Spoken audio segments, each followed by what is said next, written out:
This is a more thorough technique. It takes at least an hour for moderately important strategic initiatives, and of course longer if you want to make a major strategic initiative.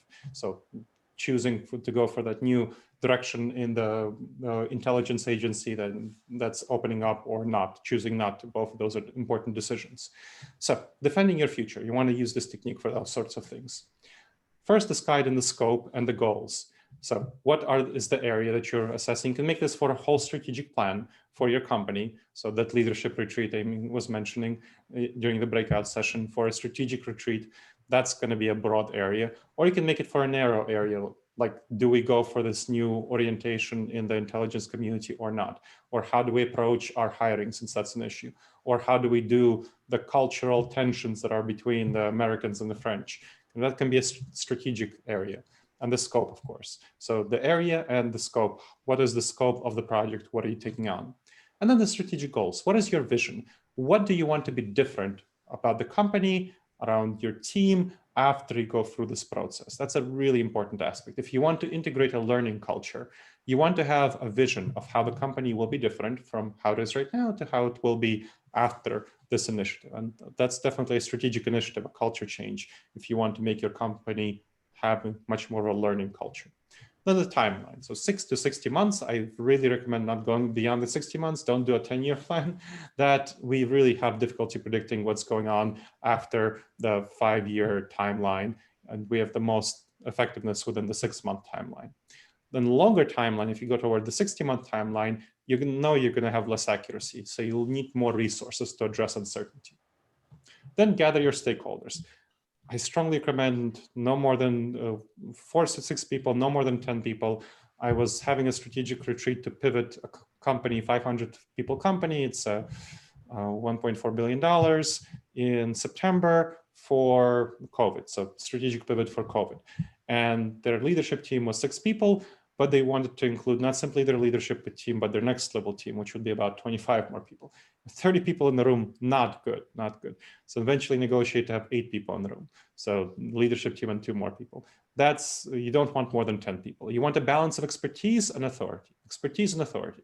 You have a strategic plan, that's broad, mostly about authority. If you're deciding to go into this new direction with the intelligence agency or not, you want to have people with some expertise on this decision, even though they might not have too much authority in the company.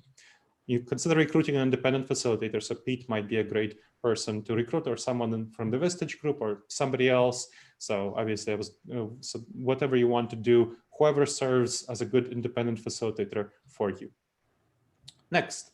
What's your anticipated future? What if the future goes as you anticipate without any major changes? Everything goes according to plan. How many resources would you require? So let's say the new direction, the intelligence agency goes great, everything's fine. How many resources would you require for that situation? Then unanticipated problems. So what can be the kind of problems that you don't anticipate coming up? Write these out anonymously, write them out anonymously. I had a situation, not with a strategic pivot for this company, but with a product launch assessment, where somebody wrote that this product launch will fail because the VP of operations hates the guts of the VP of sales. And that's not something that would have been said in the room very openly. That's a political issue. So you want something where you have an opportunity to write out problems anonymously. That's why independent facilitator like Pete, another Vistage member, someone like that is very helpful. Estimate the likelihood and the impact of each problem, and then determine the most serious ones. So what's the likelihood of each problem occurring?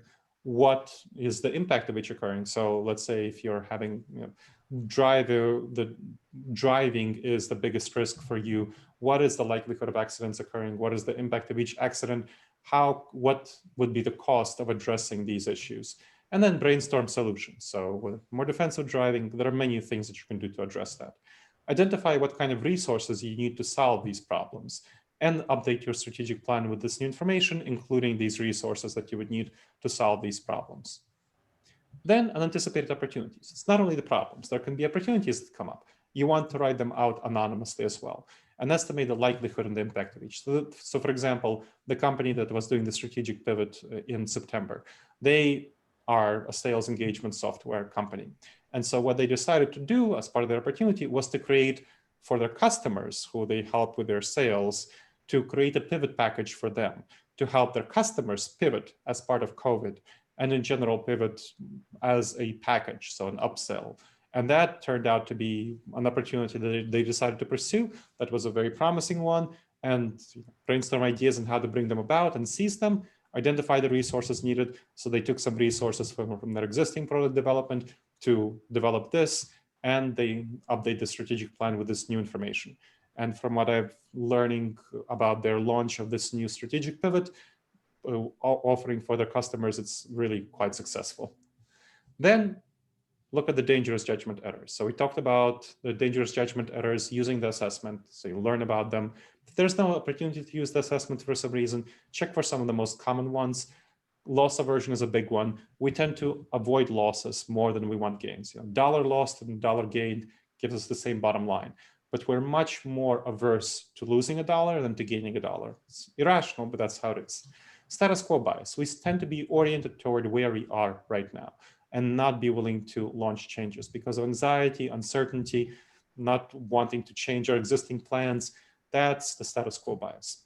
Talked about the confirmation bias. Attentional bias. We tend to pay attention to what's most emotionally salient, what draws us the most in our environment, regardless of whether that's the most important thing or not.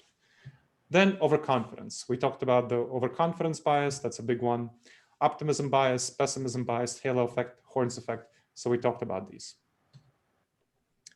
Next, unknown unknowns. Think about unknown unknowns. So Jim was talking about him being in the Pentagon. I'm sure he knows Donald Rumsfeld's idea of these unknown unknowns. It's the unknown unknowns that will get you, not the known unknowns, also called black swans.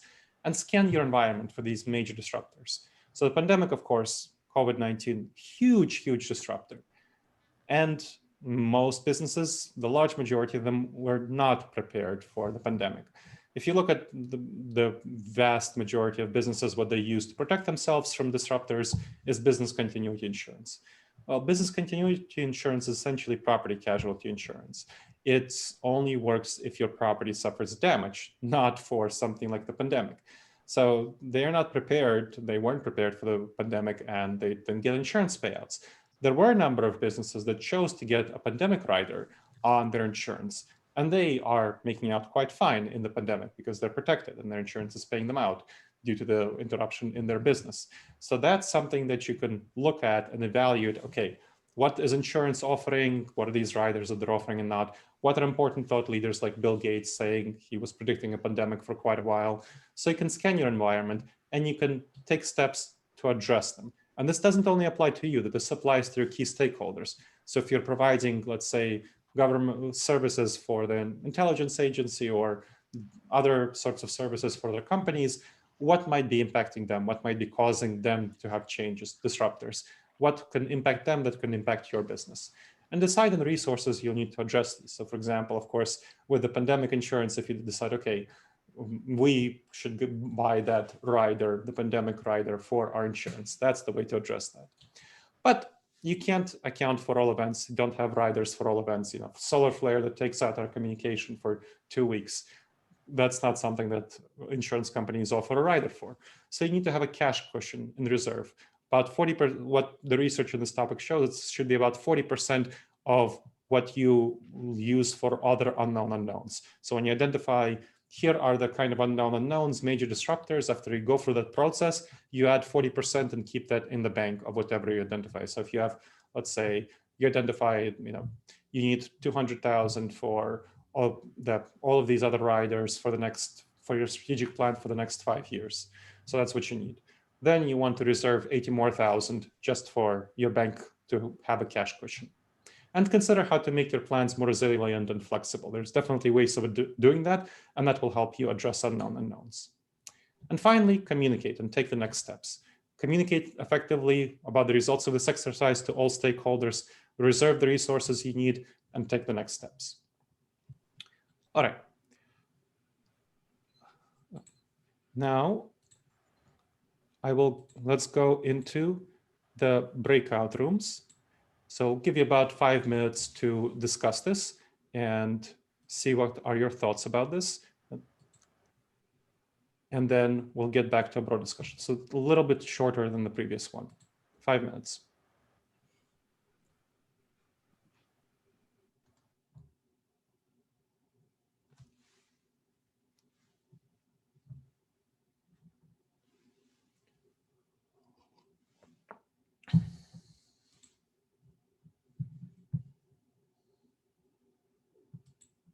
The guitars and yeah, being very harmonious, understanding. We definitely don't have the egos you're talking about, but I have seen them because, you know, I do work with NIH. Well, there you go. Yeah. I mean, I'm not naive to what you're describing. No, it's funny. Well, it's not funny, but it's it's a challenge. So dealing with these egos. Yeah, Yeah. for So, sure. Let's talk about these techniques. So what are your thoughts?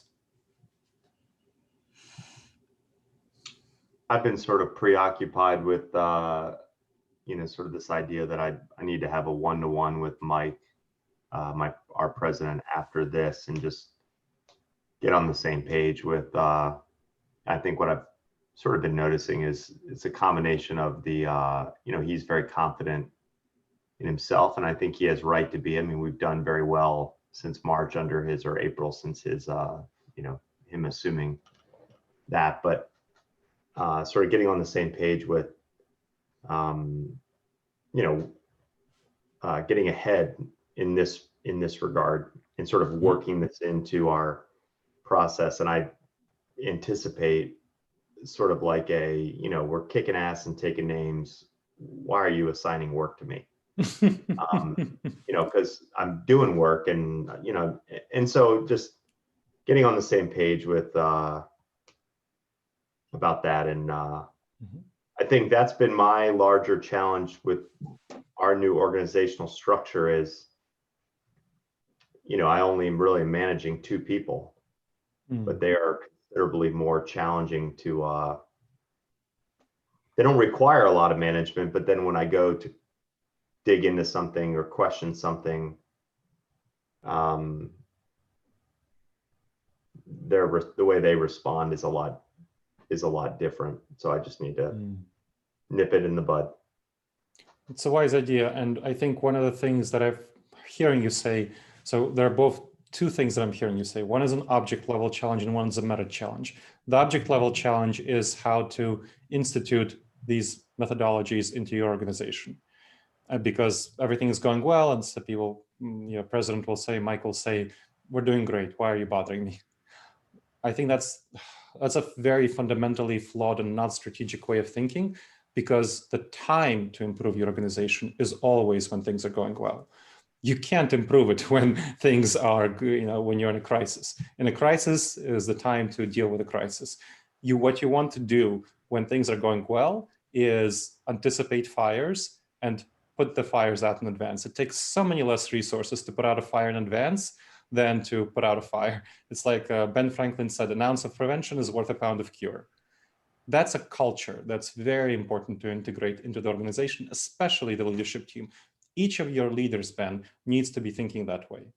When things are going well, when there isn't a fire I'm currently putting out, I need to be working on anticipating and addressing future fires, which includes making sure that I take advantage of opportunities as well as prevent problems. So that needs to be a fundamental aspect of the organization's culture, that what am I doing right now? Prevent fires, seize opportunities, address problems, you know, anticipated problems and seize opportunities. So that's if your people, especially the top people, aren't thinking that way, I think that's definitely a culture issue that I would strongly encourage you to work on. And there's a different issue on kind of the personal relationship with these folks and them feeling too empowered and not willing to work with you and collaborate with you. And I think this approach, this kind of changing culture to address threats in advance, which you're clearly doing, right? But you seem like you're the only one in the organization who is thinking that way. Or maybe there are others, but you seem to be kind of in this position, especially if the people at the top aren't. I think this will also help take care of the relationship issue with people not being willing to be questioned, because it comes from complacency. They feel everything is going well. They're not future oriented, and they're not taking care of the problems before they're happening. I was going to say the same thing, is like, no better time than the present to say that we're going to be an organization that questions everything because we can't predict the future. I mean, here we are in this future that no one could predict. And let's be future focused and challenge our assumptions and constantly be vigilant about thinking about these things and just build it into who we are as an organization. Yep. And that ounce of prevention is worth a pound of cure could be a fundamental aspect of culture kind of motto. That is a really good way of thinking going forward. And that's a way that people understand, you know? Yes.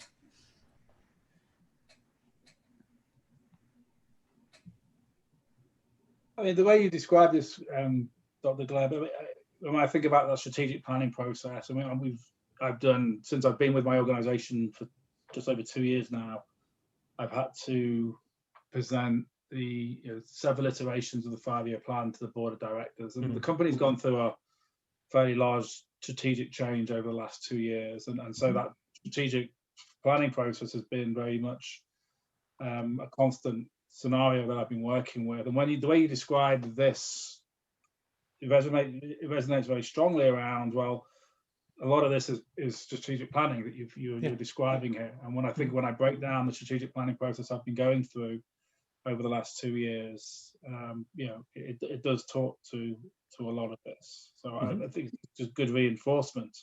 And certainly what I struggle with, though, actually, two things you talked on, which was interesting to me, you're getting the stakeholders together.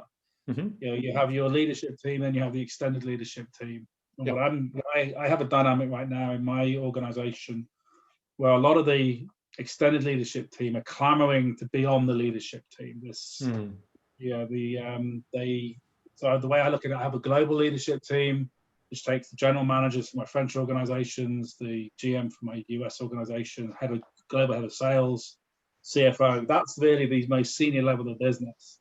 But then on each site, I have obviously another level of management now, constantly clamoring to be on this so-called global leadership team. And you don't want to necessarily demoralize people by saying no.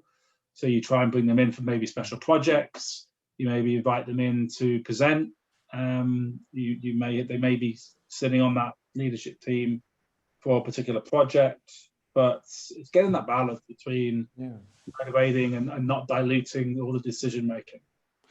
What is quite helpful in that sort of situation, you might be already doing this, so tell me if you are, is to have strategic planning for those units as part of a broader strategy. So here's the broader strategy for the company. How will your department define or orient toward not simply implementing the strategy, but developing its own strategy within this broader plan, and have them go through the exact same process.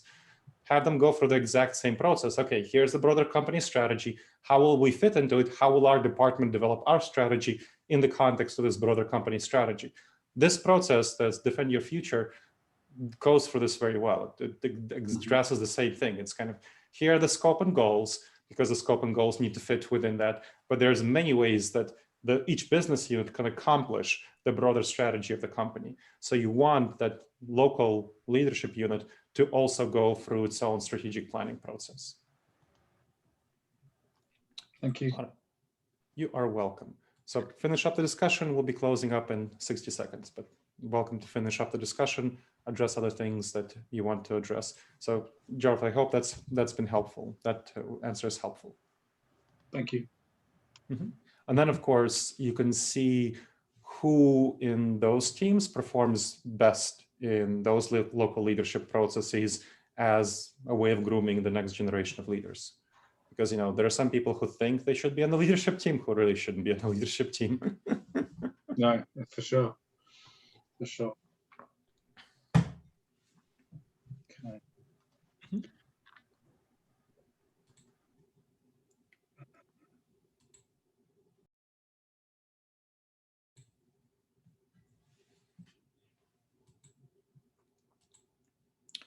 Waiting for, I think, one more person. Okay, everyone's here.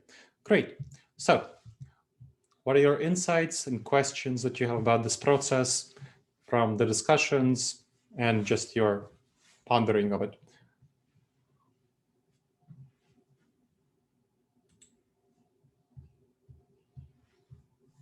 One person in our breakout was lamenting the fact that they didn't have the caliber of people that should be, that are, he would like to have this conversation with. So that just points out something to pay attention to.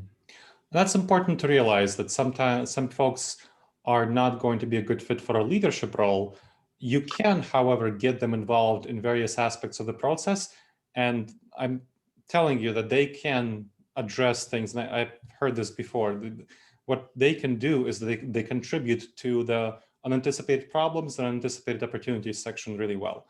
Because when they're experts in an area, that's something that they can contribute, and they can be surprisingly helpful. So it's kind of people with expertise. And of course, you want people with authority as well to make those decisions. So that would be something to look at. Also, that's a way of developing people, including them in the process. So if you have a certain leadership team and then you're getting a couple of other people, you're developing their higher level thinking about this as they go through the process. So they learn this process thinking, and that I would recommend, and that's been quite helpful for a lot of folks who I know, for a lot of clients. Gleb, this is Jim Shannon. The other thing that I mentioned is when you, I fully agree with trying to keep it in a controllable situation for your strategic decision making, but somebody eventually, always somebody feels disenfranchised. Even if you go, I'm going with 6 + 2 or 8 + 2, there's always one more who believes they should be in that position. And I've tried to reach out to those kind of people. In one case, the person just left the company. He had a very narrow level of subject matter expertise, but he was the expert in one thing. And it actually has hurt us a little bit. So because he left with all the information and nobody knows how to do what he did. So that one extra person who's disfranchised, how do you address that? It's a difficult issue, and I think you want to have a process for selecting people. So the way that you address that is to make sure that there's a clear and transparent selection of people for the gathering stakeholders. The crucial thing is that people feel it's fair and that there's a process where their concerns are heard.